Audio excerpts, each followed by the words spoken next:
Well, for a number of people, they will be able to succeed. Number of people who are diagnosed with depression will be able to do well in school. They will be able to do well in work. But of course, it requires some support. Now, sometimes it may require counseling, and in a number of cases, if not on all cases, counseling will be something that will be recommended. Either counseling from a mental health practitioner, such as a psychiatric social worker, a psychologist, a psychiatrist, might be someone who will be trained in the area of therapy or counseling so as to offer the kind of support that the person who is diagnosed or showing traits or characteristics of depression can really benefit from. So, for example, classical therapy that is used, CBT, that's cognitive behavioral therapy. Now, it's not the only therapy that is used for persons experiencing depression, but it's one that is probably the most researched therapy, and therefore it's the one that is used, CBT, or cognitive behavioral therapy. And what that therapy will do is that it will help the individual to have some strategies or some techniques to help them to plan, to help them to schedule, and to help them to do things that can put them in a position where their feelings about themselves, about their abilities, can be improved. Of course, medication in a number of cases are prescribed for persons who are diagnosed with depression because it may be necessary in order for some regulation, biochemical regulation, to take place. So you will find in a number of cases that a psychiatrist will prescribe medication for a person who might be experiencing extremes in their characteristics or their presentations of depression. Uh, but in terms of school and work, we said a while ago that it is possible for a person who is diagnosed with depression to perform well in school or at work. So, exactly what does that mean? Well, it means that they can get good grades. It means that they can turn in projects on time. But if you are a teacher, for example, or educator, it means that the student may have to get um, consistent reminders, turn it in on time. You may have to be as clear as possible. You should be clear in any case with any student, but you have to be as clear. You have to give reminders, and you have to be aware too that there might be a situation where the person who is experiencing depression may have a period of time where they're really down, and as such, you may have to give them some little opportunities to maybe turn in the project a little later. In some cases, that will work fine.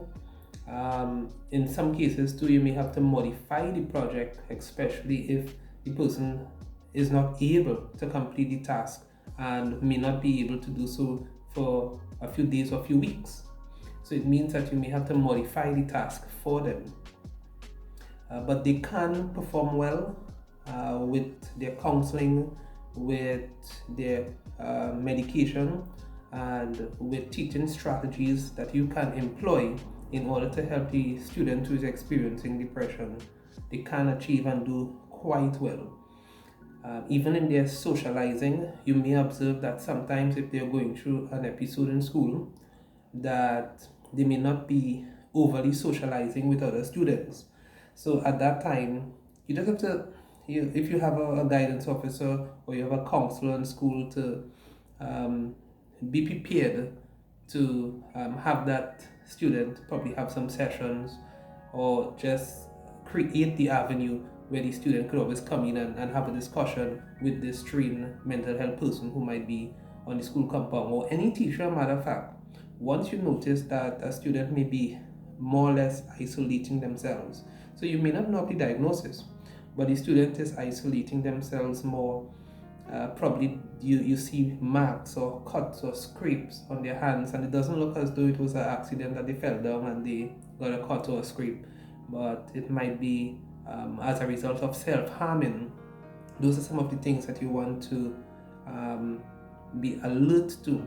Of course, in a number of cases, a teacher may not be trained in psychology as a psychologist will.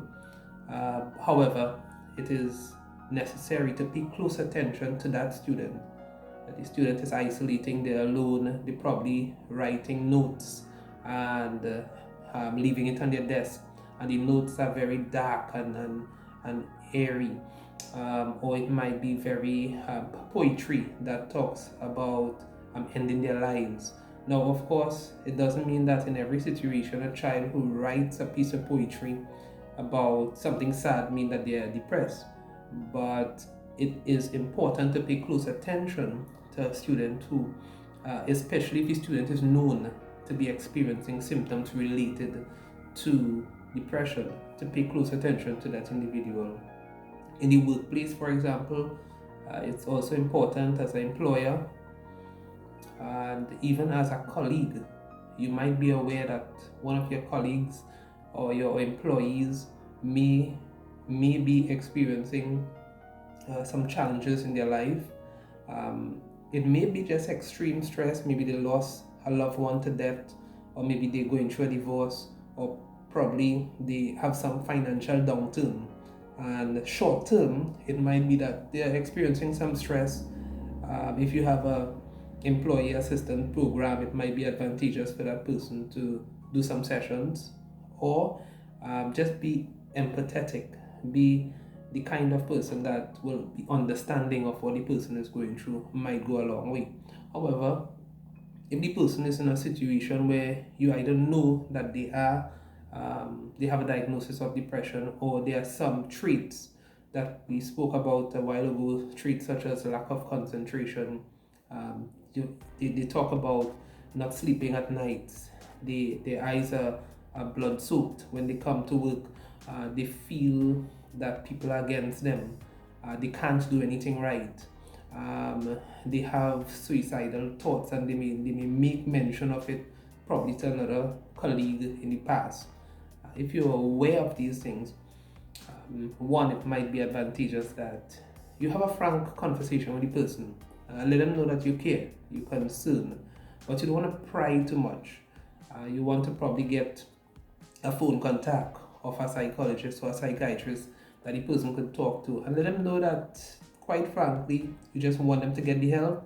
They don't have to come back and tell you what they talk about. That's not your concern. But you want them to get over whatever issue that they are experiencing.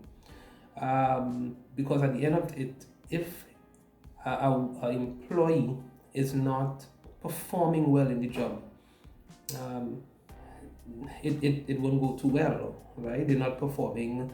Eventually, it might reach a situation where they may have to be let go. And I don't think an employer really wants that. Neither colleagues want to see their colleague let go because they have a mental health issue. And as a matter of fact, this could happen to anybody. Depression is something, it doesn't pick and choose, right? There are some people that might be more predisposed to depression. It does have a genetic basis, but sometimes just life situation over a period of time that is extremely stressful could lead to depression or to depressive symptoms.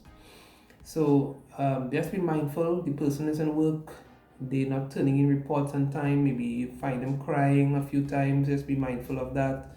They're in school, they're not turning projects. Again, they have lack of motivation. They're not focused on completing tasks. They're probably also experiencing extreme sadness where they cry a lot. They're alone. Pay close attention to those presentations. And if you are not in a position to help that person directly, try to get some external help for those individuals who are experiencing depression. So that was just my thought on the issue of depression. Hope it was helpful, and see you next time. Take care.